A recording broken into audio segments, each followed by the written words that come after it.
Hello, good evening doctor. आज का session ये इमेज सेशन है, जिसमें जितनी भी इंपॉर्टेंट इमेजेस होंगी उनको हम डिस्कस करेंगे एफएमजी, नेट पीजी और नेक्स्ट के रिगार्डिंग। तो आज के सेशन पे प्लीज फोकस करना और अच्छे से हर एक इमेज को समझना, और जिस इमेज को जैसे पढ़ाना चाह रहा हूँ उसी तरीके से पढ़ना है ना, क्योंकि जैसा जैसा पूछते हैं उतना ही हम पढ़े, ना तो ज्यादा पढ़े ना कम पढ़े, है ना। तो सबसे पहले हम लोग स्टार्ट कर रहे हैं एक ऑब्स गायनी मेजर सब्जेक्ट से, जिसके अंदर अंदर आईएनआईसीटी के अंदर एम्स मतलब एम्स के पेपर में ये क्वेश्चन पूछा गया, हिर्सुटिज्म के ऊपर पूछा गया था। So what is hirsutism?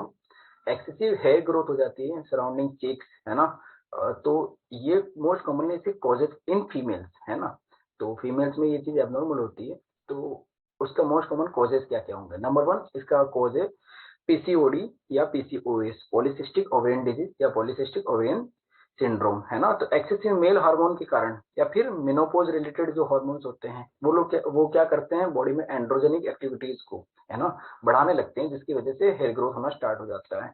एक क्वेश्चन इसके ऊपर ये पूछा जाता है कि इसके डीओसी क्या है, पीसीओएस के डीओसी क्या है, डीओसी मतलब पीसीओएस के ड्रग ऑफ चॉइस क्या है। सो ट्रीटमेंट ऑफ चॉइस में क्लोमिफेन साइट्रेट आएगा, और अगर ऑप्शन में वहां पे क्लोमिफेन साइट्रेट नहीं दिया हुआ है तब आप लोग लेट्रोजोल को टिक मार के आगे बढ़ेंगे, ठीक है।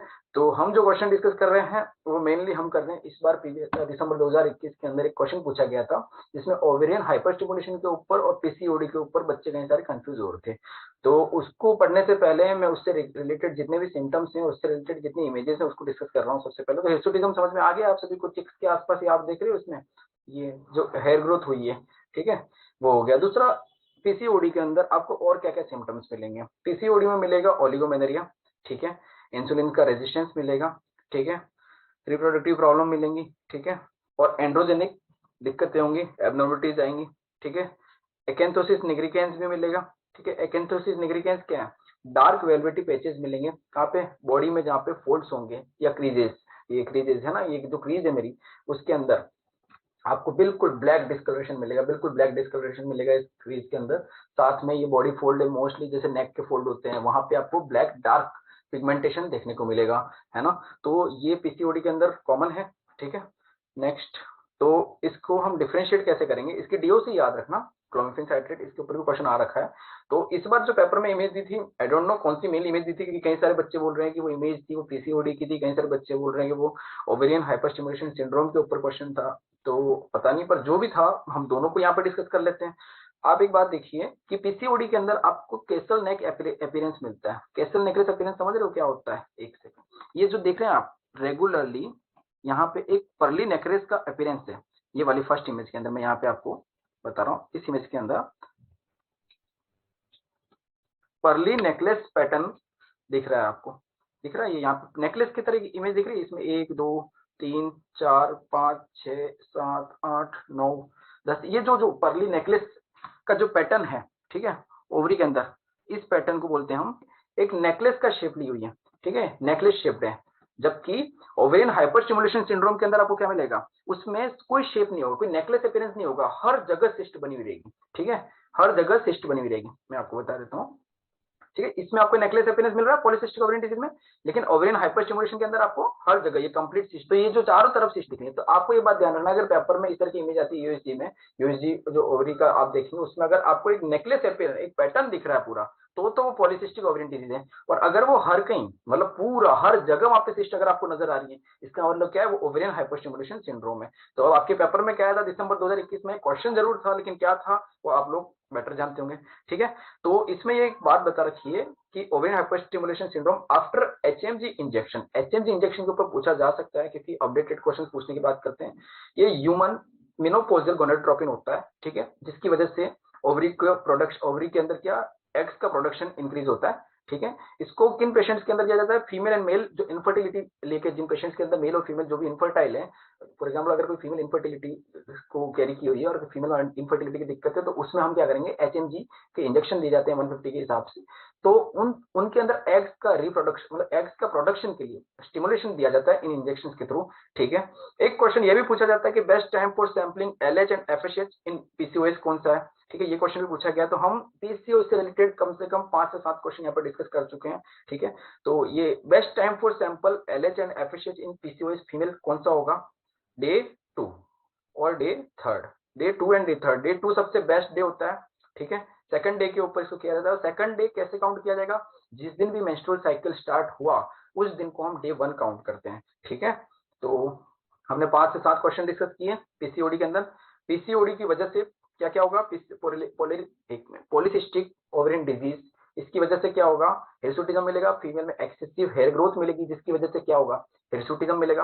और दूसरा ओलिगोमेनोरिया मिलेगा। तीसरा इंसुलिन का रेजिस्टेंस मिलेगा। चौथा एकेंथोसिस निग्रिकेंस मिलेंगे, जो ये ब्लैक फोल्ड्स, जो भी फोल्ड होंगे स्किन के फोल्ड, वहां पे डार्क ब्लैक वेलवेटी स्किन नजर आने लग जाएंगी। सीमेन क्रीज जो है, सॉरी सीमेन क्रीज नहीं, जो पामर क्रीज है उसमें आपको डार्कनेस ब्लैकनेस मिलने लग जाएगी।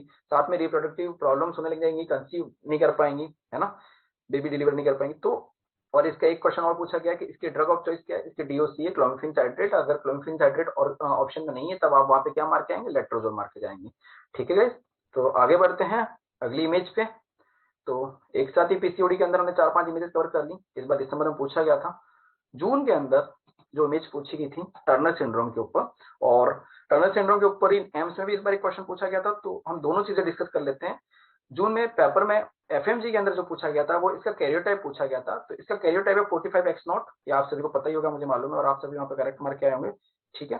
तो टर्नर सिंड्रोम के अंदर मोस्ट कॉमनली क्या क्या सिम्टम मिलते हैं, स्ट्रिक ओवरीज मिलेंगी, जिसके कारण गोनेडल अगर स्ट्रिक हो जाएंगे उसके कारण क्या होगा, मेंस्ट्रुएशन प्रॉपर डेवलप नहीं होगा, शॉर्ट स्टेचर रहेगा। साथ में ब्रेस्ट जो है वो डेवलप नहीं होंगी, दैट्स व्हाई वो शील्ड चेस्ट मिलेगा उनके अंदर, ठीक है, शील्ड शेप मिलेगा उनका, थोरेक्स रहेगा एकदम फ्लैट रहेगा, फ्लैट चेस्ट रहेगा उनका। साथ में जो एम्स में पूछा गया था कि टर्नर सिंड्रोम में कौन सी कार्डियक एनोमली मोस्ट कॉमनली पाई जाती है टर्नर सिंड्रोम के पेशेंट्स में, तो coordination of aorta in patients के अंदर मिलेगा, ठीक है। अब अगली इमेज पे जाते हैं हम लोग। अगर इस टाइप से कोई बेबी आपको दिया गया है, जो इस तरह से जो प्यारी से स्माइल कर रही है बच्ची, ठीक है, तो आप कैसे पता करोगे कि इसको कौन सा सिंड्रोम है। मोस्ट कॉमनली 3 ट्राइसोमीज पूछी जाती हैं। पहली ट्राइसोमी ट्राइसोमी 13 पटाउ सिंड्रोम, दूसरी ट्राइसोमी 21, ठीक है, डाउन सिंड्रोम। तो मेरे हिसाब से ऐसे याद रखो, ट्राइसोमी 13 पटाने की उम्र, है ना, प्यूबर्टी कब से स्टार्ट होती है, 13 से, ठीक है। तो तब से ट्राइसोमी 13 पटाउ सिंड्रोम, ठीक है। 18 की स्पेलिंग में इटसेल्फ लिखा हुआ है, ई लिखा हुआ है ना, तो ट्राइसोमी 18 की स्पेलिंग में जब ई है तो ई से आप याद रखो एडवर्ड। एडवर्ड में रॉकी माउंटेन निमोनिक है, आपको पता होगा, रॉकर बॉटम फूड मिलेंगे, और लिपिंग फिंगर्स मिलेंगी, कार्डिक एनोमली मिलेगी, किडनी की एनोमली मिलेगी, और माइक्रोसिफेली मिलेगी, है ना, ध्यान रखना। तो वैसे न वैसे एक और ट्राइसोमी जो मोस्ट कॉमनली पूछी जाती है, ट्राइसोमी 21, जिसको डाउन सिंड्रोम बोलते हैं। तो ऐसे याद रखो, दारू पीने की लीगल एज क्या है, 21, तो ट्राइसोमी 21 डाउन सिंड्रोम, D4 दारू, D4 डाउन सिंड्रोम। इस तरीके से कैसे भी याद रखो, अपना अपना निमोनिक, मैंने जिस निमोनिक से याद रखा है उस निमोनिक से मैं याद रख रहा हूँ, आप भी अपने निमोनिक बनाए, है ना। तो डाउन सिंड्रोम के अंदर मोस्ट कॉमनली क्वेश्चन किस टाइप से पूछे जाते हैं, हो सकता है वो आपको इमेज दे दें, या हो सकता है उसका कैरियोटाइप उसके क्रोमोसोम के ऊपर पूछ लें, या ट्राइसोमी कौन सी इस टाइप से पूछ लें, ठीक है। तो इन बेबीज को जब आप देखोगे तो इनके ईयर का जो सेट रहेंगे वो बिल्कुल छोटे छोटे रहेंगे, स्मॉल ईयर्स रहेंगे। साथ में उनका माउथ भी बिल्कुल छोटा रहेगा, ठीक है। उनकी सिंगल पामर क्रीज होगी, ये जो पामर क्रीज है वो सिंगल होगी, है ना। नेक्स्ट, उनमें व्हाइट स्पॉट्स होंगे, जब ये जो आईज के अंदर जो कलर्ड एरिया है उनके अंदर व्हाइट व्हाइट स्पॉट्स मिलेंगे आपको। उनका नोज एकदम फ्लैट होगा, नोज भी फ्लैट होगा, ठीक है, और ये जो आईज होंगी वो स्लैंटिंग हो जाएंगी, है ना, उठी हुई हो जाएंगी, तो इसको याद रखना। और दूसरा, उनकी जो नेप ऑफ स्किन है उसके पास में एक्सेसिव स्किन होगी, ठीक है, नेप ऑफ द जो नेक है उसके पास में एक्सेसिव स्किन होगी। तो ये मेन कैरेक्टर है। सबसे मेनली तो आप बेबी को देखते हो तो 3 चीजें आपको डायरेक्ट डायग्नोस में आती है। पहला तो उसका नोज एकदम फ्लैट होगा, ठीक है, एकदम चपटा होगा। दूसरा, यहाँ से एकदम उसकी मतलब नेप ऑफ नेक में बहुत ज्यादा स्किन होगी, मतलब गाढ़ा गाढ़ा आपको लगेगा, एकदम मोटा सा है, ठीक है। साथ में जैसे आप उसकी पावर क्रीज देखोगे तो वो सिंगल होगी, ठीक है। तो ट्राइसोमी 13 P4 पटाने की उम्र, पटाओ सिंड्रोम। ट्राइसोमी 18 एडवर्ड, ई की स्पेलिंग से, है ना, तो ट्राइसोमी 18 हो गया एडवर्ड सिंड्रोम। और ट्राइसोमी 21 डाउन सिंड्रोम, दारू पीने की एज 21, तो D4 दारू, D4 डाउन सिंड्रोम। जैसे याद रखना चाहें आप वैसे याद रखें, ठीक है। तो नेक्स्ट जो क्वेश्चन है फीमेल कॉन्डम के ऊपर है, बैरियर मेथड के ऊपर। एक क्वेश्चन अक्सर मेरे टेलीग्राम ग्रुप में लास्ट कई टाइम से मुझे डीएम करके पूछा गया, तो वो ये था कि कपल जो कि अलग अलग रहते हैं, है ना, अकेजनली मीटिंग करते हैं, उन कपल्स के अंदर मोस्ट कॉमनली कौन सा मेथड ऑफ कॉन्ट्रासेप्शन यूज करना चाहिए। तो कई सारे कॉन्फ्लिक्टेड टॉपिक्स हैं, उनमें से एक कॉन्फ्लिक्टेड टॉपिक ये भी है कि इसके ऊपर भी कई सारे वो चल रही हैं, कॉन्फ्लिक्ट चल रहे हैं, एक मिनट, इसके ऊपर भी कई सारे कॉन्फ्लिक्ट चल रहे हैं। तो इसकी बैटरी में एक बढ़िया है ना, तो कॉन्फ्लिक्टेड टॉपिक है, तो उनमें से एक टॉपिक ये भी है बैरियर मेथड है ना, या फिर उनमें आईयूसीडी लगा दें। तो मोस्ट कॉमन मेथड कौन सा है जिसके अंदर, मोस्ट कॉमन ऐसा कौन सा मेथड है जिसको अकेजनली मीटिंग करने वाले कपल्स यूज करते हैं? तो कई सारे टीचर्स उसको आईयूसीडी बताते हैं, कई सारे टीचर्स उसको बैरियर बताते हैं। मेरे हिसाब से भी बैरियर मेथड बेस्ट है। उसका रीजन ये है कि आपको अच्छे से मालूम है, टोटल मेंस्ट्रुअल साइकिल के अंदर ओनली 7 डेज एक ऐसा पीरियड होता है जो अनसेफ डे होते हैं, बाकी 21 डेज टोटल सेफ पीरियड होता है। नंबर 1 पॉइंट जो है वो ये है कि 21 दिन तो पूरे मेंस्ट्रुअल साइकिल का लगभग वेस्ट है, केवल 7 डेज ही यूजफुल है जिसको अनसेफ पीरियड बोलते हैं। ओवुलेशन का डे होता है 14 डे, ठीक है, उसके कुछ घंटे पहले से एलएच सर्ज होना स्टार्ट होता है ना, जिसकी वजह से ओवुलेशन डेवलप होता है। तो 14 डे के ऊपर तो 14 + 3 और -3 कर दो, मतलब 11 से 17 डे ऑफ मेंस्ट्रुअल साइकिल जो होता है वो एक ऐसा पीरियड होता है जो कि अनसेफ होता है ना, और उसमें मोस्ट कॉमन चांसेस हैं प्रेगनेंसी कंसीव करने के। लेकिन इसके अलावा लगभग 99% पूरे साइकिल के डेज होते हैं वो ऑलमोस्ट बेस्ट डे होते हैं। और ऑकेजनली मिलने वाले, मान लो ऑकेजन क्या होता है, हफ्ते में, वीक में एक दिन मिलना, है ना। ऑकेजनली तो वही होता है कि वीक में एक दिन मिलना, मिनिमम बता रहा हूँ, या फिर महीने में एक बार मिलना या 15 दिन में एक बार मिलना। लेकिन अगर चलो हम सप्ताह में एक बार भी अगर कोई कपल मिल रहा है तो मंथ के 4 वीक्स में से एक वीक तो वेस्ट, एक वीक ही मेनली कंसीव के लिए रिस्पॉन्सिबल है, बाकी तीनों वीक तो वेस्ट है। तो उन 3 वीक के लिए ओनली फिजिकल एंजॉयमेंट के लिए आप बैरियर मेथड को छोड़ के आईयूसीडी पे नहीं आ सकते, है ना। तो बेटर यही, क्योंकि आईयूसीडी को अगर एक बार इम्प्लांट कर भी दिया जाता है तो उसकी वजह से क्या होता है, आईयूसीडी लगा दिया उसकी वजह से पूरा मेंस्ट्रुअल साइकिल, पूरा हार्मोनल डिसबैलेंस हो जाएगा। जो मेंसेस फ्लो में अभी आ रही होती है, क्योंकि जैसे मिरेना हो गया, कॉपर टी हो गया, मिरेना का जैसे लगाते हैं तो उनका केवल नॉट ओनली कॉन्ट्रासेप्शन में उसको यूज किया जाता है, उसके यूजेस फिब्रॉइड में भी होते हैं, एंडोमेट्रियल हाइपरप्लेजिया में भी होते हैं, डिस्ट्रक्शनल यूटेराइन ब्लीडिंग, मतलब कोई भी ब्लीडिंग डिसऑर्डर है ना, उन, या फिर मेट्रोरेजिया, कोई भी ब्लीडिंग डिसऑर्डर होता है उसके अंदर इन कॉन्ट्रासेप्टिव्स को भी इनको यूज किया जाता है, इन आईयूसीडी डिवाइसेस को, ठीक है। तो नॉट ओनली कॉन्ट्रासेप्शन के लिए यूज किया जाता है, इसके मल्टीपल यूजेस हैं। तो उसके कारण क्या होगा, फॉर एग्जांपल किसी फीमेल के अंदर अगर आज मिरेना लगा दिया जाए तो उसमें अभी जो मेंसेस आ रही है वो मेंसेस बिल्कुल स्कैंटी होकर ड्रॉप, एकदम एकदम बूंद बूंद, एकदम ड्रॉपलेट आने लग जाएंगे कि बस स्कैंटी हो जाएगी एकदम पीरियड, है ना। तो इसका इसी कारण ब्लीडिंग डिसऑर्डर्स जो होते थे उसमें भी यूज किया जाता था। तो गाइस बस मेरा ये कहना है कि वो साइकिल, जब ये जो आईसीडी की डिवाइसेज हैं पूरे साइकिल को चेंज कर देंगी, और उसके कारण जब फीमेल फिर से, क्योंकि इनका ड्यूरेशन भी होता है 5 साल 10 साल, है ना, जैसे मिरेना का और कॉपर्टी का, कॉपर्टी 380, इसका मिनिमम 10 साल इसका ड्यूरेशन होता है। तो इनको लगाने की वजह से अगर बीच में 10 साल के बीच में अगर कोई फीमेल ये चाहे कि उसको कंसीव करना है, तो जैसे ही जब भी कॉपर्टी को रिमूव किया जाता है तो उसके बाद में वापस हार्मोन सेटल होने में टाइम लगता है ना। तो प्रेगनेंसी तो बहुत अच्छा गिफ्ट है गॉड की तरफ से, तो उसको हमको मतलब ऐसे मजाक में नहीं लेके चलना चाहिए। तो मेरे हिसाब से दैट्स व्हाई कि अगर आप ऑकेजनली मीटिंग कर रहे हैं तो उसमें बैरियर मेथड ही सबसे बेस्ट होगा, ठीक है। एंड जो साक्षी मैम है उन्होंने भी अपनी बुकलेट में, रेफरेंस बुक के अंदर इस बात को बैरियर मेथड बता रखा है, तो हम उनके हिसाब से चलेंगे। नेक्स्ट, तो ये तो फीमेल कॉन्डम है जिसको डिस्क्राइब किया गया यहाँ पे, जिसका नाम क्या है, फेमशील्ड भी है, ठीक है। डायफ्राम जो नीचे की इमेज है वो डायफ्राम के ऊपर है, और डायफ्राम आप सभी को मालूम है ये टाइप की कैप होती है, कैपिंग होती है जिसको कि सर्विक्स के अंदर लगा दिया जाता है, जिसकी वजह से जितने भी स्पर्म अंदर वेजाइना में पेनिट्रेट कर रहे होते हैं वो कैप के थ्रू रुक जाते हैं। तो इस इमेज को, डायफ्राम को आप याद रखें, ठीक है। मेल कॉन्डम तो आप लोगों ने मोस्ट कॉमनली देख ही रखा होगा, दैट्स व्हाई उसकी इमेज इसमें ऐड नहीं की, बट अगर आप चाहें तो ये मेल कॉन्डम इस टाइप से होगा, ठीक है। दूसरा, अगर कॉन्ट्रासेप्टिव्स के ऊपर बात आ ही रही है तो कॉन्ट्रासेप्टिव्स को चलो यहाँ पे डिस्कस कर लेते हैं। कॉपर टी 380, इसके ऊपर अक्सर ये क्वेश्चन पूछा ही जाता है कि इसका ड्यूरेशन के ऊपर क्वेश्चन पूछे जाते हैं। जो क्वेश्चन पूछे जाते हैं वो ये है कि कॉपर टी 380 ए का ड्यूरेशन कितना है, तो 10 साल है। कॉपर टी 200 का कितना है, तो 4 साल है। तो कंफ्यूज नहीं होना है ना कि 380 ए है तब उसको 10 साल लगाएंगे, अगर वहां 200 लिखा हुआ गया तो 4 ईयर, क्योंकि वो कंफ्यूजन पैदा कर सकते हैं पेपर के अंदर। नेक्स्ट, मिरेना जिसको लेवोनॉर्गेश्वर एलएनजी 20 भी बोलते हैं, ठीक है, उसका ड्यूरेशन कितना है, 5 ईयर है। नोवा टी का 5 ईयर है, प्रोजेस्टा सर्ट का 1 ईयर है। तो आप सभी को ये बात ध्यान होनी चाहिए मिरेना के अंदर और कॉपर टी के अंदर मेनली डिफरेंस क्या है। मिरेना प्रॉपर एक व्हाइट शेप में होगा, जैसा कि इसमें बताया गया है, आप देख सकते हैं। इसकी 32 mm इसकी लेंथ है, ठीक है, और इतनी ही इसकी विड्थ है, 32 mm यहाँ से लेंथ है और यही उसकी विड्थ है, ठीक है। और कॉपर टी के अंदर नाम में स्पष्ट है कॉपर, तो कॉपर की उसमें वायरिंग ये आपको दिख रही होगी यहाँ पे, ठीक है। ये जो वायरिंग है ये कॉपर की, ठीक है।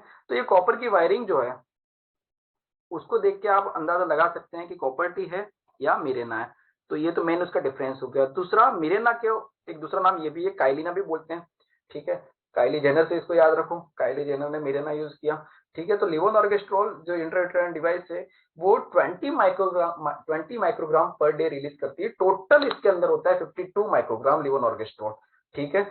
और मैंने एज आई एक्सप्लेन बिफोर कि मेरेना और कॉपर्टी के यूजेस क्या क्या थे। मेरेना और कॉपर्टी के यूजेस थे फिब्रॉइड्स के अंदर, डिस्मेनरिया के अंदर, डिसफंक्शनल यूटेराइन ब्लीडिंग के अंदर, एबनॉर्मल यूटेराइन ब्लीडिंग के अंदर, एंडोमेट्रियल हाइपरप्लेजिया। तो ये ब्लीडिंग डिसऑर्डर जो भी फीमेल फेस करती हैं तो उसमें भी मेरेना का काफी अच्छा यूजेस है। दैट्स वाई इसको प्रिस्क्राइब किया जाता है ना।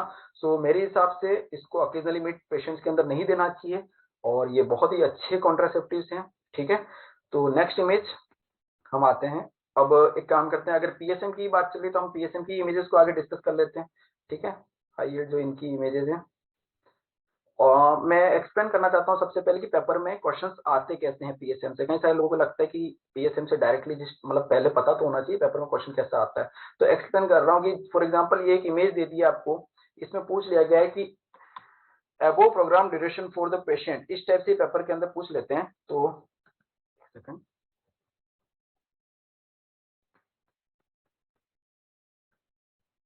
ठीक है, इसका ड्यूरेशन पूछा गया, ये एक इमेज दे दी है ना। ये RNTCP revise national tuberculosis control programme की इमेज है, ठीक है। जिसके अंदर इस इमेज को देखिए, इसमें लिखा हुआ भी है टीबी हारेगा देश जीतेगा। और आप सभी को पता है डॉट्स का पीरियड, डायरेक्ट ऑब्जर्वेशन जो ट्यूबरकुलोसिस के लिए जो है, ठीक है, उसके लिए डॉट्स का प्रोग्राम मिनिमम 6 महीने चलता है, ठीक है। अगर वो एमडीआर एक्सडीआर हो जाए तब अलग बात है, but normal duration tuberculosis elimination करने, ट्यूबरकुलोसिस के कंट्रोल के लिए कितना मंथ होता है, तो 6 मंथ। तो ये आप सभी याद रखें, इस टाइप से क्वेश्चन पूछेंगे। नेक्स्ट इमेज याद रखो, प्रधानमंत्री सुरक्षित मातृत्व योजना, ठीक है। इसमें पूछा गया है कि antenatal care services will be provided at what day of every month.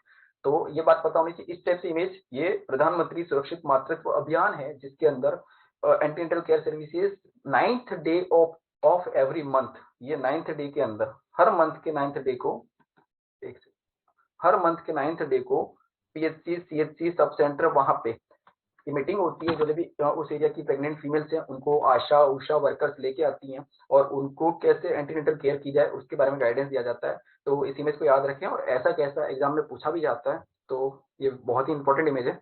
Next, लक्ष्य, लक्ष्य योजना के बारे में क्या है। अगर कोई लेडीज है, ऐसे इमेज में ऐसे आ रही है जो बच्चे को गोद में ली हुई है, इस लक्ष्य का टारगेट क्या है। लक्ष्य अपने नाम में ही स्पष्ट है, टारगेट, इसका टारगेट ये है कि to promote quality in the labour room. जैसे कि आपने देखा होगा कि मैकोनियम एस्पिरेशन की वजह से कई सारे बच्चे सर्वाइव नहीं कर पाते हैं। आपको अच्छे से मालूम है, नियोनेट्स जो होते हैं, नियोनेटल पीरियड, अर्ली नियोनेट बहुत ज्यादा रिस्की होता है। नियोनेट एक फर्स्ट 28 डेज ऑफ लाइफ को नियोनेट बोलते हैं। उसमें अर्ली नियोनेट जो फर्स्ट 7 डेज होते हैं, और 8th to 28 डे जो अगले जो 20 दिन होते हैं, तो लेट नियोनेट कहा जाता है। तो आपको सभी को अच्छे से मालूम होगा, अर्ली नियोनेट वाला जो पीरियड होता है बहुत ज्यादा रिस्की होता है। अगर बच्चे ने मैकोनियम एस्पायरेट कर दिया, या फिर थर्ड स्टेज ऑफ लेबर को मैनेज करना होगा, क्योंकि हमारे इंडिया के अंदर कई सारे पीएचसी सीएचसी में प्रॉपर या रूरल एरिया जो है उसमें प्रॉपर सर्विसेज नहीं है, जिसकी वजह से मोर्टेलिटी बढ़ गई थी। तो उसको कंट्रोल करने के लिए इसलिए what is the aim of above programme, जो इसमें क्वेश्चन में दिया गया है, वो उसका एम ही ये है कि to promote quality in the labour room, ठीक है गाइस। तो इसको बिल्कुल करेक्ट करना, ऐसा कैसा। नेक्स्ट, उसी से related INAP India newborn action plan, इसके अंदर to reduce neonatal mortality rate by 2030, ये प्रोग्राम चला गया MOHFW की तरफ से, ministry of health and family welfare की तरफ से। तो ऐसे ही क्वेश्चन पूछते हैं कि aim of the above programme क्या है। तो aim of the above programme इसमें यही है कि नियोनेटल मोर्टेलिटी को रिड्यूस करना है, ठीक है। और बाय 2030 नियोनेटल मोर्टेलिटी बिल्कुल ना हो, ऐसा गवर्नमेंट प्लान करने को जा रही है, ठीक है। अब ये जो इमेज दे दी गई है, ठीक है, आप सभी को इमेज में यहाँ पे already written World Health Organization है ना। तो इस टाइप से पूछते हैं कि ये जो लोगो है, इसमें ऐसे बात कर लेते हैं। क्वेश्चन ऐसे पूछा जाता है कि, नीचे क्वेश्चन दे रखा है, आई थिंक सो, हाँ, हेडक्वार्टर ऑफ WHO कहाँ पे लोकेटेड है, where is the what is the location of headquarter of WHO, तो जेनेवा में है, ठीक है।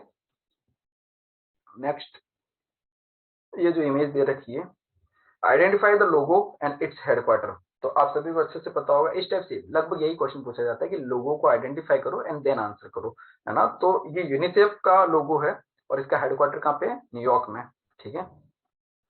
तो अगली इमेज जो है वो नीति आयोग की है। नीति आयोग में ये याद रखना, इसमें 4 एरोज हैं, ये 4 एरो ऐसे ऐसे ऐसे करके यहाँ पे बनाए गए हैं, ठीक है। तो इन 4 एरो के बीच में नीति आयोग है। पेपर में लिखा हुआ नहीं रहेगा, आपको चारों एरो के बीच में एक सर्कल को देख के पता करना है कि ये नीति आयोग है, ठीक है। तो what is the head of the above logo, इस लोगो के अंदर सबसे पहले तो आपको ये पता होना चाहिए कि ये लोगो किस चीज का है, ठीक है। तो इस लोगो का हेड कौन है, तो इस लोगो के हेड है prime minister of India Shri Narendra Damodar Nath Modi ji, Narendra Modi ji हैं। अब नेक्स्ट इमेज है जो पीएसएम की, वो है आइडेंटिफाई द लोगो। तो ये लोगो किसका है, ये लोगो है बायो हजार्ड का, ठीक है गाइस, वेरी कॉमन। अब ये जून 2019 सॉरी जून 2021 में ये क्वेश्चन पूछा गया है। आप चाहें तो प्रीवियस ईयर क्वेश्चन के अंदर इसको चेक कर सकते हैं, या फिर आप में से किसी ने पेपर दे रखा है तो उसको अच्छे से मालूम होगा कि एडिस जो एडिस एजिप्टाई जो मॉस्किटो है उसके ऊपर अक्सर या तो एडिस के ऊपर क्वेश्चन पूछते हैं, या फिर एनोफेलिस के ऊपर क्वेश्चन पूछते हैं, या फिर क्यूलेक्स के ऊपर क्वेश्चन पूछते हैं। तो आप सभी को ये पता होना चाहिए कि एक एक डिफरेंस मैं बता देता हूँ। एडिस को टाइगर मॉस्किटो भी बोलते हैं, ठीक है। अब ये एडिस मोस्ट कॉमनली चिकनगुनिया फैलाता है, डेंगू फैलाता है, जिका फैलाता है। इसमें जो इमेज है इसको टाइगर, इसमें देख रहे हो, इसमें टाइगर, इसमें white black white black white black sequence है ना। तो ऐसा कैसा,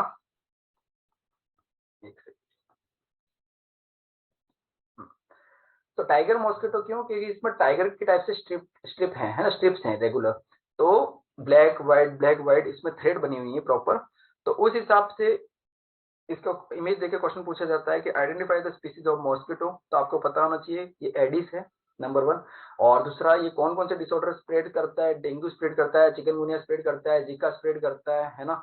तो इसी कारण दिल्ली में इसको डेंगू को खत्म करने के लिए प्रोग्राम भी चलाया गया है ना। डेंगू एकदम फेटल। और बाकी मॉस्किटो इसमें एक्सप्लेन नहीं किया है, इस पीडीएफ के अंदर आगे एक्सप्लेन है, मैं बताऊंगा। लेकिन फिर भी अभी आगे जाने से पहले बता देता हूँ कि एनोफिलिस जो होती है वो और क्यूलेक्स लगभग सेम दिखती है। तो कई सारे लोगों के क्वेश्चन होते हैं कि कई सारे बच्चों के क्वेश्चन यही होते हैं कि इन तीनों में मतलब कैसे डिस्क्रिमिनेशन किया जाए, कैसे पता लगाया जाए कि कौन सा क्या है। तो आपको ये पता होगा कि क्यूलेक्स आपको एडिस जो है, एडिस एजिप्टाई, वो तो टाइगर मॉस्किटो है, टाइगर टाइप से उसमें ब्लैक व्हाइट होगा, ठीक है। एनोफिलिक्स जो रहेगी वो एकदम स्ट्रेट नीचे की तरफ रहेगी ऐसे। फॉर एग्जांपल मच्छर है तो वो बिल्कुल स्ट्रेट रहेगा, और क्यूलेक्स जो रहेगा वो 45 डिग्री पे उठा हुआ रहेगा। तो आप जब इमेज देखेंगे, हम इस पीडीएफ के अंदर जब आगे आएगी इमेज तो मैं एक्सप्लेन कर दूंगा, लेकिन आपको पता होना चाहिए क्यूलेक्स का जो मच्छर रहता है वो 45 डिग्री पे पूंछ से उठा हुआ रहता है, ठीक है। और एनोफिलिस एकदम फ्लैट लाइन पे रहेगा, और क्यूलेक्स उठा हुआ रहेगा, ठीक है गाइस। तो आगे बढ़ते हैं नेक्स्ट इमेज पे। ये है लाउस। लाउस लाउस क्या स्प्रेड करती है, सबसे पहले तो आपको पता होना चाहिए आइडेंटिफाई द वेक्टर, ठीक है। तो ये है लाउस। ये सब ट्रेंच फीवर वगैरह जो जो भी स्प्रेड होते हैं वो इन सब लाउस की वजह से होते हैं, ठीक है। नेक्स्ट, ये रेड ब्लैक इसके नाम में स्पष्ट है, ये है रेडवीड बग, जो कि चगास डिजीज को डेवलप, और चगास डिजीज की वजह से आप सभी ने सुन भी रखा होगा, एक्लेजिया कार्डिया भी सुना होगा आपने, है ना। तो एक्लेजिया कार्डिया में जो लोअर इसोफेजियल स्फिंक्टर है उसका टोन क्या हो जाएगा, बढ़ जाएगा, घट जाएगा, टोन बढ़ जाएगा। बढ़ने की वजह से मसल क्या हो जाएगी, टाइट हो जाएगी, जिसकी वजह से क्या होगा, रेड टेल नहीं, क्या मिलेगा, bird beak appearance. Red tail appearance कहाँ पे मिलता है, कार्सिनोमा ऑफ इसोफेगस में, ठीक है। तो हम आगे बढ़ते हैं नेक्स्ट इमेज। आईयूसीडी ये मैं एक्सप्लेन कर चुका हूँ पहले। ये है काटा थर्मामीटर, ठीक है। ये मोस्ट रिसेंट जो क्वेश्चन है उनको मैं पहले रखा हुआ हूँ इस बार, ठीक है। तो आइडेंटिफाई द इंस्ट्रूमेंट, काटा थर्मोमीटर है ये क्या है, इस इमेज को देख के आप, what is this type of lesion is caused by which bacteria, ठीक है। ये वो बैक्टीरिया है जो गायों में और भैंसों में भी आपने देखा होगा, उनकी जब लार यहाँ से खुर पका मुंह पका डिसऑर्डर भी बोलते हैं इसको, उनके पैर में जो एकदम जो उनका सोल वाला जो पार्ट होता है, पैर का जो सोल होता है वहां पे नीचे की तरफ, वो एकदम सड़ने लग जाता है, वहां पे इन्फ्लामेशन होने लग जाता है। दूसरा, उनकी सेलिया आपने देखा होगा ड्रोपिंग होने लग जाती है, कि यहाँ से उनके ड्रूलिंग होने लग जाती है, यहाँ से एकदम ड्रॉप गिरने लग जाते हैं, ठीक है। तो ड्रूलिंग और सलाइवा यहाँ पे उनका मिलेगा। तो जानवरों में मिलता है, लेकिन ह्यूमंस में ये इस टाइप का एक स्कार डेवलप होने लग जाता है। तो इसको बेसिलस एंथ्रेसिस, और जानवरों में ये कौन सा डिसऑर्डर करता है, एंथ्रेक्स करता है,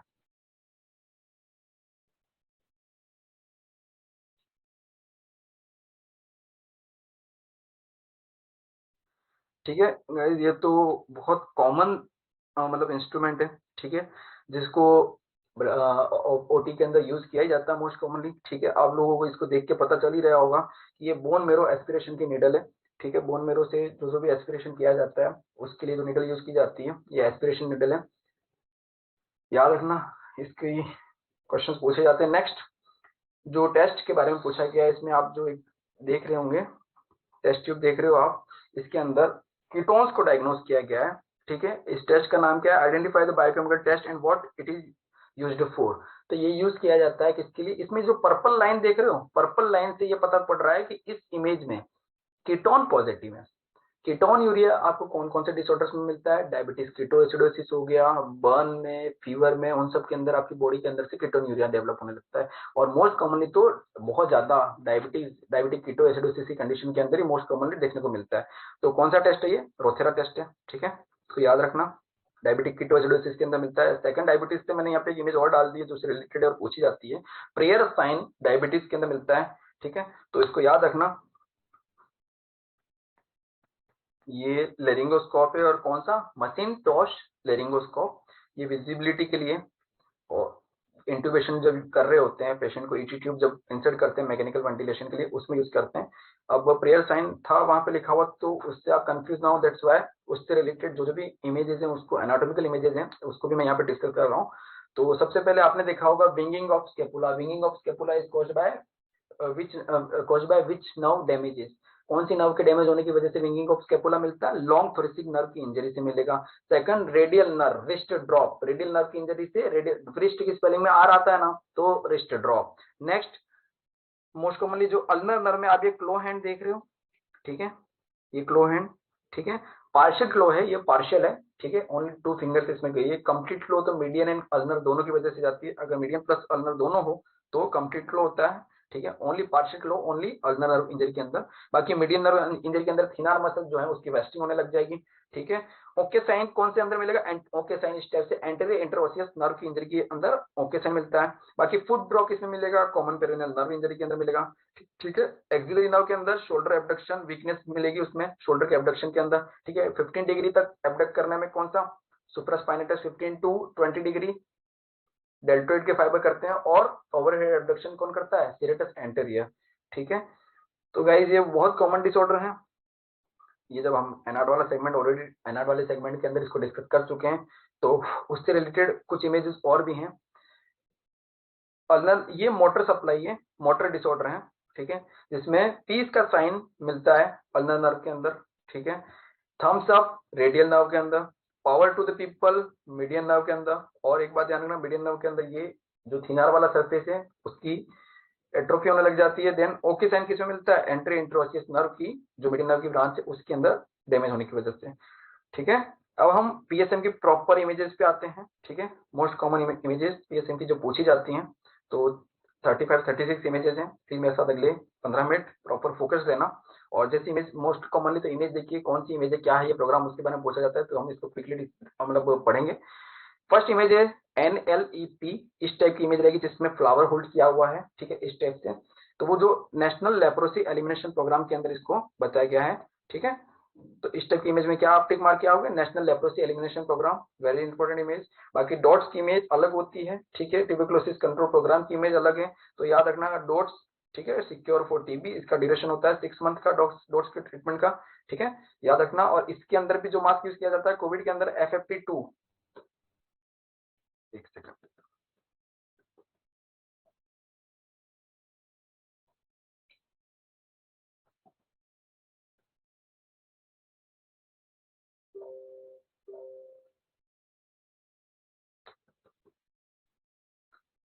क्या हो गया? FFP2 FFP3 जो टाइप होता है जो मास्क का, ठीक है, जिसको हम कोविड में यूज करते हैं, उसको ही हम टीबी के अंदर भी यूज करते हैं, ठीक है। तो ये FFP2 FFP3 है। Next national vector borne disease control programme की इमेज है, ठीक है, याद रखना। इस टाइप से एक फैमिली बता रखी है जिसके चारों तरफ एक सर्कल बना रखा है, जिसमें आप ऊपर एक मच्छर भी देख रहे होंगे। तो उन मच्छर या फिर कोई और वेक्टर्स जो है जो डिजीज फैलाते हैं, तो उन डिजीज से क्योर करने के लिए इस टाइप का लोगो बनाया गया है, ठीक है। तो इस लोगों को याद रखना। बाकी NPCB, national programme for control of blindness, ठीक है, जिसमें क्रॉस साइन रहेगा और साथ में बीच में आईज बनी हुई रहेगी। रेड क्रॉस सोसाइटी का जो प्लस साइन होता है उसके बीच में आई दिखेगी, तो उसको देख के आप इजीली डायग्नोस कर सकते हो, इजीली पता लगा सकते हो। ठीक है, ये नेक्स्ट इमेज है जो 5th नंबर की इंटीग्रेटेड डिजीज सर्विलेंस प्रोग्राम की है। ठीक है, जिसमें सब हाथ एक दूसरे का पकड़े हुए खड़े हैं। ठीक है, एनआरएचएम योजना नेशनल रूरल हेल्थ मिशन की है, और इसमें आप याद रखना national rural NRHM and NHM दोनों में डिफरेंस रहेगा। एनआरएचएम में ऊपर व्हाइट क्या बोलते हैं सूरज दिखेगा आपको, और एनएचएम में येलो। तो राष्ट्रीय ग्रामीण स्वास्थ्य mission, national rural health mission याद रखना। नेक्स्ट लोगो है 7th नंबर का। ठीक है, वो है national programme for prevention and control of cancer, diabetes and cardiovascular disease and stroke. इसमें 3 अलग अलग लोग बताए गए हैं। एक रेड कलर का मतलब ड्रेस पहने हुए हैं जो फ्लावर होल्ड किए हुए हैं, एक ऑरेंज उन्होंने भी फ्लावर होल्ड कर रखा है। ठीक है, और थर्ड वाला जो ब्लू है उसने भी फ्लावर होल्ड कर रखा है। तो होल्डिंग का मतलब हेल्थ इन योर हैंड है। ठीक है, तो स्ट्रोक हो गया, कार्डियोवास्कुलर डिजीज हो गई, डायबिटीज हो गया, कैंसर हो गया, उससे अवेयरनेस के लिए क्या क्या किया जाता है, कौन कौन से एंटीऑक्सीडेंट यूज किए जाते हैं, या कौन कौन से ऑन्कोजेनिक सब्सटेंस, कार्सिनोजेनिक सब्सटेंस है जिनसे दूर रहा जाता है, वो इस प्रोग्राम के अंदर समझाया जाता है। लेकिन हमारे एग्जाम के पर्पज के हिसाब से डायरेक्टली इस टाइप का लोगो दे देंगे। ठीक है, तो आपको पता होना चाहिए ये लोगो किसका है, एनपीसीडी-सीएस का है। नेक्स्ट इमेज है जननी सुरक्षा कार्यक्रम की। ठीक है, जननी शिशु सुरक्षा कार्यक्रम है जिसमें जननी माँ और शिशु को होल्ड की हुई है। ठीक है, तो उसकी जननी शिशु एंड सुरक्षा दोनों की सुरक्षा का कार्यक्रम की इमेज है। नेक्स्ट इमेज है नेशनल टोबैको कंट्रोल प्रोग्राम की। ठीक है, चूज लाइफ नॉट टोबैको इस टाइप से साइन आ सकता है। ठीक है, जिसमें सारे लोग हैंड होल्ड किए हुए हैं। ये लोगो बहुत इंपॉर्टेंट लोगो हैं जिनको हम पढ़ रहे हैं, और ऐसे कैसे पेपर में लोगो देते हैं और पूछते हैं कि ये लोगो कौन सी या कौन सी मतलब क्या डिस्क्राइब करता है, या इस लोगो ये लोगो क्या कहना चाह रहा है। फॉर एग्जांपल जैसे इसमें किशोर राष्ट्रीय किशोर स्वास्थ्य कार्यक्रम के अंदर RKSS के बताया गया है। ठीक है, तो किशोरों के अंदर क्या क्या प्यूबर्टी से रिलेटेड उनको क्या क्या मैसेजेस दिए जाएं, या क्या क्या उनको नेक्स्ट फ्यूचर का उनका कैसे कैसे गाइडेंस दिया जाता है उसके बारे में, लेकिन हमको वो सब डिस्कस नहीं करना है, जो पेपर में आता है वो डिस्कस करते हैं। नेक्स्ट इमेज है प्रधानमंत्री जनधन योजना। जनधन योजना में आपको पता होगा जन, ये बहुत सारे लोग हाथ होल्ड किए हुए खड़े हैं, साथ में बीच में रुपए का रुपीज लगा रखा है। ठीक है, मेरा खाता भाग्य विधाता प्रधानमंत्री जनधन योजना। ठीक है, तो इसमें बीच में अगर हाथ होल्ड किए हुए और रुपीज का साइन है तो समझ लेना ये प्रधानमंत्री जनधन योजना है। नेक्स्ट इमेज है prevention of parent to child transmission of HIV। मतलब अगर पेरेंट्स कोई भी अगर HIV पॉजिटिव है तो बेबी के अंदर वो HIV कैरी ना करें, उसके लिए जो प्रोग्रामिंग चलाई जाती है। ठीक है, उसके कारण जो हम ट्रीटमेंट करते हैं है ना, तो वो सब ट्रीटमेंट के अंदर नेविरपाइन वगैरह जो यूज किया जाता है, जब गायनी हम डिस्कस करेंगे तो मैं बताऊंगा उसके बारे में। तो उस सारी अवेयरनेस को बताने के लिए इस प्रोग्राम को बनाया गया है, जिसमें एड्स का जो साइन होता है उस साइन के बीच में फैमिली बनाई गई है। तो आपको पता होना चाहिए कि ये एड्स का साइन नहीं है। ठीक है, वर्ल्ड एड्स डे 1 दिसंबर को होता है ना, तो ये एड्स का साइन नहीं है, ये साइन है prevention of parents to child transmission of HIV। मतलब बच्चों के अंदर HIV को ना फैलाएं, उसका PPT टीका है। ठीक है, नेक्स्ट है सुरक्षा क्लिनिक का। ठीक है, ये लोगों तो वेरी इजी है, बेटी बचाओ बेटी पढ़ाओ आप लोगों ने देखा ही होगा, जिसमें बेटी है और वो किताब पढ़ रही है, किताब खोल की हुई है। ठीक है, बाकी इंटीग्रेटेड चाइल्ड डेवलपमेंट सर्विसेज के अंदर भी इस टाइप से लोगो आएगा। मेरे हिसाब से तो बहुत इजी लोगो है और आप लोगों ने कॉमनली देखा ही होगा। नरेगा प्रोग्राम, इसमें 100 ऊपर लिखा हुआ है, जिसमें मजदूर आपको दिख रहा होगा। ठीक है, तो 100 डेज का प्रोग्राम होता है, 100 रुपीज इसमें दिए जाते हैं। ठीक है, तो national rural employment guarantee act है, 2005 में बनाया गया था इसको। नेक्स्ट इमेज जो है वो राष्ट्रीय स्वास्थ्य बीमा योजना की है, जिसमें आप लोगों ने देखा ही होगा LIC वगैरह में इस तरीके की इमेज देखी होगी। तो ये बीमा योजना की इमेज है। ये लोगों ऐसा कैसा याद रखना है आपको। सेव द गर्ल चाइल्ड है ना, इसको कन्या भ्रूण हत्या रोकने के लिए है ना, कि कई सारे लोग आज एम्ब्रियो को डायग्नोस कर लेते हैं, पता कर लेते हैं जेंडर, उनको पता लग जाता है, जिसकी वजह से वो फीमेल अगर गर्ल चाइल्ड हो तो उसको मार देते हैं। तो ऐसा वैसे नहीं करना चाहिए, इसी कारण गवर्नमेंट बहुत सारे प्रोग्राम बना रही है, साथ में कई सारे रिस्ट्रिक्शंस भी लगा रही है सोनोग्राफी सेंटर्स के अंदर है ना। तो जेंडर पता करना या MTP के एक्ट को भी काफी ज्यादा मतलब स्ट्रिक्ट किया गया है। तो उस इस सब के through save the girl child, हालांकि ये होना नहीं चाहिए, बहुत ज्यादा बैड लक है हमारा कि हमको इस टाइप के प्रोग्राम्स बनाने पड़ रहे हैं। नेक्स्ट डिपार्टमेंट ऑफ आयुष, ये आप सभी ने इमेज देखी होगी आयुष की है ना, जिसमें आप सभी को अच्छे से पता होगा department of Ayurveda, A for Ayurveda, Y for yoga, N for naturopathy, U for यूनानी एंड S फॉर सिद्धा एंड होम्योपैथी। ठीक है, बाकी food safety and standard authority of India FSSAI की इमेज इस तरह से सर्व शिक्षा अभियान, आप सभी ने बहुत कॉमनली सुना होगा स्कूलों के अंदर सर्व शिक्षा अभियान के बारे में। ठीक है, जिसमें एक पेंसिल के ऊपर पीछे लड़का बैठा हुआ है, लड़की बैठी हुई है, एजुकेशन फॉर ऑल लड़का लड़की बच्चे हर किसी को मतलब शिक्षा का समानता का अधिकार है, सारे लोग पढ़ें और आगे बढ़ें, है ना। ये गवर्नमेंट की योजना है। मैं ये सारी एक्स्ट्रा बातें ये करके समझाना चाह रहा हूँ ताकि कल को आप एग्जाम में इन लोगों को देखो तो आपको वेरी इजीली याद हो जाए। बाकी मेंस्ट्रुअल हाइजीन स्कीम के ऊपर ऑलरेडी अक्षय कुमार जी मूवी बना चुके हैं पैड्स के ऊपर, ठीक है, पैडमैन। तो आपको पता होना चाहिए मेंस्ट्रुअल हाइजीन और हाइजीनिक नहीं रहने की वजह से कई सारे डिसऑर्डर्स फीमेल में होते हैं, ठीक है, कई सारे लाइफ थ्रेटनिंग डिसऑर्डर्स होते हैं, तो उन सबसे बचने के लिए इस तरह के पैड्स बताए गए हैं। नेक्स्ट, एड्स HIV का लोगो बताया गया है। याद रखना अगर बीच में फैमिली बनी हुई होगी तो HIV ट्रांसमिशन को रोकने के लिए है वो, ठीक है, पेरेंट्स से बच्चों में ना जाए। और प्लेन ऐसा लोगो है, ठीक है, तो समझना ये एड्स को ना फैलाए उसको लेके है, ठीक है। नेक्स्ट, वैक्सीन एंड इम्यूनाइजेशन के अंदर से आप सभी को पता है कि आजकल कोविड के वैक्सीन आने के बाद में वैक्सीन के ऊपर क्वेश्चन पूछे जा सकते हैं। तो किस टाइप का क्वेश्चन पूछा जा सकता है, हो सकता है वो ये कहते हैं कि कोवैक्सीन या कोविशील्ड का कैरियर कौन सी इमेज इसमें से या फिर कौन सी चीज कौन सी टाइप का वैक्सीन कैरियर है। तो उसमें इस टाइप का अगर इमेज आ जाता है तो ये एक टाइप का वैक्सीन कैरियर है। इसके अंदर अलग अलग वैक्सीन का टेम्परेचर मेंटेन करने के लिए पैड लगे होते हैं, ठीक है। ये है डायल थर्मोमीटर। नेक्स्ट, वैक्सीन के अंदर आइस पैक होते हैं। जो वैक्सीन कैरियर होता है उसके अंदर भी चारों कॉर्नर्स में एक एक आइस पैक बना जमा हुआ रहता है, ठीक है, टेम्परेचर को मेंटेन करने के लिए। नेक्स्ट, BCG, बेसिलस कैलवेट ग्वेरिन इसकी फुल फॉर्म है ना। तो BCG की वैक्सीन ये फ्रीज ड्राइड वैक्सीन है, ठीक है। पोलियो पोलियो ऑलरेडी हमारे एलिमिनेट होने वाला है, ठीक है। पोलियो एलिमिनेशन के प्रोग्राम काफी ज्यादा चलाए गए हैं, तो पोलियोमाइलाइटिस के लिए ये वैक्सीन बनाई गई है, ठीक है।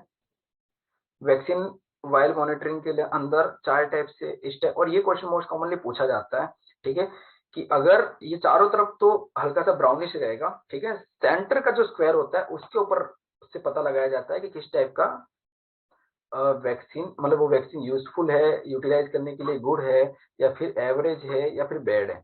तो अगर सेंटर वाला कंप्लीट व्हाइट होगा या हल्का व्हाइट होगा, ठीक है, तो वो गुड है यूटिलाइज करने के लिए। लेकिन अगर वो ब्राउनिश हो गया है या फिर ब्लैक हो गया है तो यूटिलाइज करने के लिए बैड है। क्वेश्चन में पेपर में ऐसी कैसी इमेजेस पूछी जाती हैं, दैट्स व्हाई सीधा मैं पॉइंट टू पॉइंट बात कर रहा हूँ, इमेज प्लस उससे रिलेटेड नॉलेज, है ना। कॉपर टी, इसमें कॉपर के ऐसे ऐसे थ्रेड है, आप सभी को मालूम है। कॉपर टी 380 का ड्यूरेशन मैं बता चुका हूँ 10 ईयर, है ना। लिपिस लूप, ये भी कॉन्ट्रासेप्टिव। फीमेल कॉन्डम, फेमिशील्ड के बारे में हम ऑलरेडी डिस्कस कर चुके हैं। वेजाइनल स्पॉन्ज के बारे में भी, ठीक है। वेजाइनल रिंग के इस टाइप से वेजाइनल रिंग सेट की जाती है, वेजाइनल रिंग है। कॉन्ट्रासेप्टिव पिल्स, है ना, progesterone only pills, POP contraceptive pills, इसको स्टार्ट कहाँ से करते हैं, ग्रीन वाले सेगमेंट से, ठीक है। जो ये फ्राइडे लिख रखा है इस फ्राइडे वाले सेगमेंट से स्टार्ट करेंगे, ठीक है, ग्रीन वाले सेगमेंट से स्टार्ट किया जाता है उनका डे 1, ठीक है। बाकी ये मैं जो बता रहा था एनोफिलिस एंड क्यूलेक्स के अंदर डिफरेंस, एनोफिलिस ये देखो आप 45 डिग्री पे उठी हुई है एंड क्यूलेक्स सीधा बैठा हुआ रहेगा, ठीक है। एनोफिलिस क्या फैलाती है, मलेरिया, एडिस जिसको टाइगर मॉस्किटो कहते हैं, जिका, डेंगू, ठीक है, चिकनगुनिया। बाकी क्यूलेक्स की इमेज देखो ये नीचे है, सिंपली बैठा हुआ, ठीक है, जबकि एनोफिलिस जो है वो 45 डिग्री पे ऊपर उठा हुआ रहेगा, ठीक है। और एडिस इजिप्टाई अब मत भूलना पेपर के अंदर, जून के अंदर पूछा गया है। नेक्स्ट, हाउस फ्लाई मस्का डोमेस्टिका भी बोलते हैं, ये कोलेरा स्प्रेड करता है, ठीक है।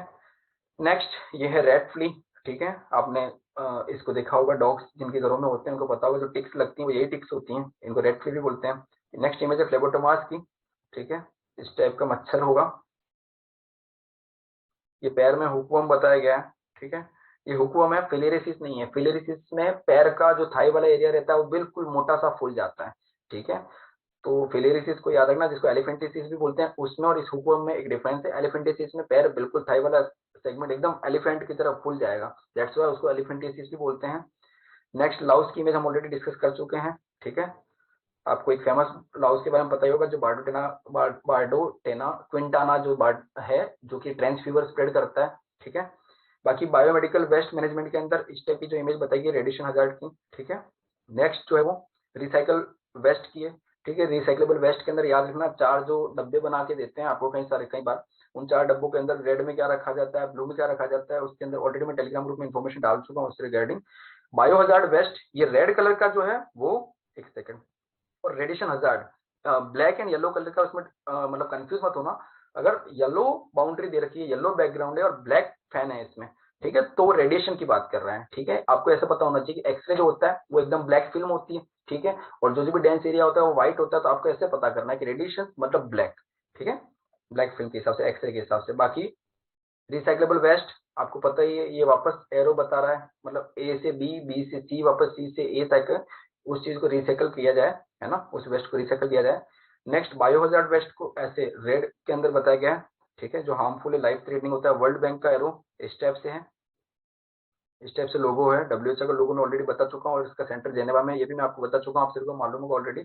ठीक है, यूनिसेफ का लोगो भी आपको पता है। ठीक है, इसका इसका हेड ऑफिस कहाँ पे है, न्यूयॉर्क में है। इंटरनेशनल लेबर ऑर्गेनाइजेशन का ILO क्लियर लिखा हुआ रहेगा। तो ये तो मेरे हिसाब से अगर इमेज आती है तो आप बिल्कुल करेक्ट ही मार के आओगे। फूड एंड एग्रीकल्चर ऑर्गेनाइजेशन के अंदर इसमें आपको दिख रहा होगा गेहूं की फलियां। ठीक है, ऐसे फैली हुई हैं। ठीक है, कल को अगर वो पेपर में नहीं भी आपको FAO लिखा हुआ नहीं भी रहेगा तो आपको इजीली पता पड़ जाएगा कि ब्लू कलर का रहेगा, साथ में गेहूं की फलियां ऐसी फैली हुई दिखेंगी। ठीक है, CDC centre for disease control, है ना, एंड प्रिवेंशन।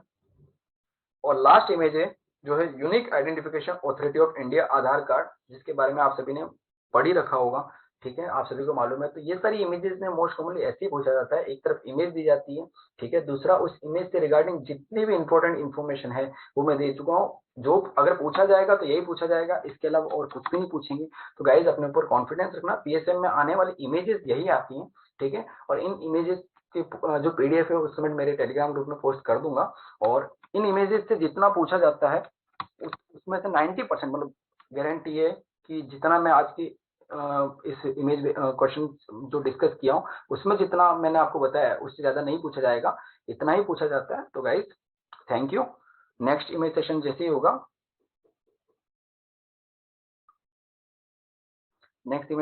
होगा, मैं आपको इन्फॉर्म कर दूंगा।